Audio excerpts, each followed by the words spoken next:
Ireland के खिलाफ बुरी हार के बाद कप्तान श्रेयस अय्यर ने किन खिलाड़ियों को हार का असली जिम्मेदार बताया। क्योंकि इस सीरीज में अगर आप देखेंगे तो श्रेयस अय्यर खुद पूरी तरीके से फ्लॉप रहे, जहां उनकी कप्तानी का सबसे बड़ा टेस्ट होने वाला था कि कैसे सूर्या ने जो टीम को चैंपियन बनाया है और जब तक कप्तानी की टीम को एक भी सीरीज नहीं हारने दी, उस विरासत को कैसे आगे लेकर चलेंगे। शुरुआती आयरलैंड से हार कर वो सिलसिला टूट गया जो 2023 से चला आ रहा था कि भाई इंडिया जो है वो T20 में कोई बायलैटरल सीरीज नहीं हारी थी। अब यहाँ पर आयरलैंड के खिलाफ 154 रन चेज नहीं हो पाए, टीम इंडिया 153 बना पाती है। इस मुकाबले के बाद जब उनसे पूछा गया श्रेयस अय्यर से कि आपको क्या लगता है कि इस मुकाबले में असली हार की वजह क्या रही, तो श्रेयस ने जो बताया वो आपको मैं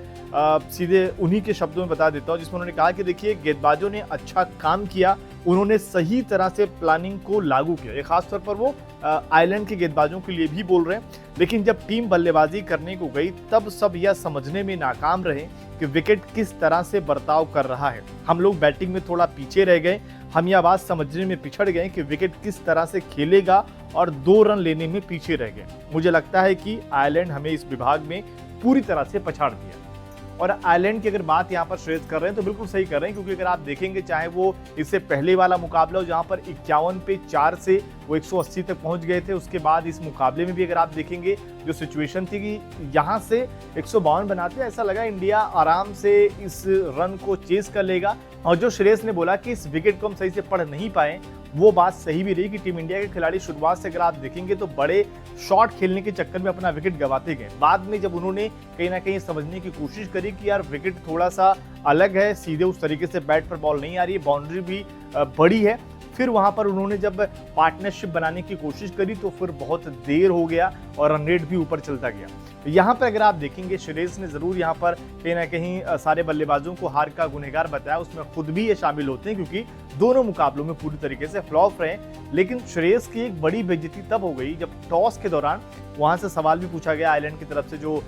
टॉस के वक्त वहां पर जो एक तरीके से प्रेजेंटर थे, उन्होंने जिस तरीके से सवाल पूछा कि आप लोग IPL खेल कर आए, वहाँ पर फ्लैट विकेटें होती हैं और बाउंड्री भी जिस तरीके से थोड़ी छोटी होती है, तो आप किस तरीके से इस विकेट को देख रहे हैं। यानी कि एक तरीके से मुंह पर ही बेइज्जती कर देना है कि यार आप लोग तो फ्लैट विकेटों के हीरो हो। और यहाँ पर उन्होंने इस तरीके का प्रश्न किया और बाद में आप देख रहे हैं रिजल्ट क्या हुआ कि भारत दोनों मुकाबले आयरलैंड से हार गया, वो भी तब जब टीम इंडिया अपनी पूरी बेस्ट टीम के साथ उतरी थी। शायद अगर आप देखेंगे ये टीम, अगर हम अगले वर्ल्ड कप की बात करें T20 वर्ल्ड कप की, तो शायद यही टीम होने वाली। इसमें हो सकता है कि कुछ खराब खेल जाए तो बदलाव हो या जसप्रीत बुमराह ऐड हो जाए, वरना चाहे वर्षदीप की बात करें गेंदबाजी यही रहने वाली, हर्षित राणा यही रहने वाले हैं, या फिर अक्षर पटेल की अगर बात करें, या फिर बैटिंग में अगर आप देखेंगे इसमें शायद इंक्लूड हो जाए हार्दिक या नीतीश कुमार रेड्डी, वरना आपको तो लगभग सेम ही यही आपकी तो बेस्ट टीम थी। वर्ल्ड कप आप इस टीम से जीते हो और यही टीम आयरलैंड से यहाँ पर हार गई। अब देखते हैं कि भारत के लिए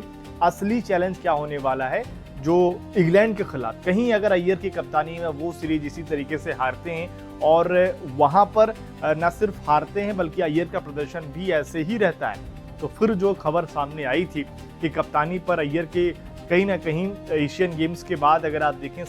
गाज गिर सकती है, नया कप्तान टीम इंडिया को मिल सकता है, तो वो बात सच भी हो सकती है। आपको क्या लगता है कि इस सीरीज में हार की असली वजह क्या है? क्या ओवर कॉन्फिडेंस जो है वो टीम इंडिया पर भारी पड़ गया? कमेंट करके अपनी राय जरूर।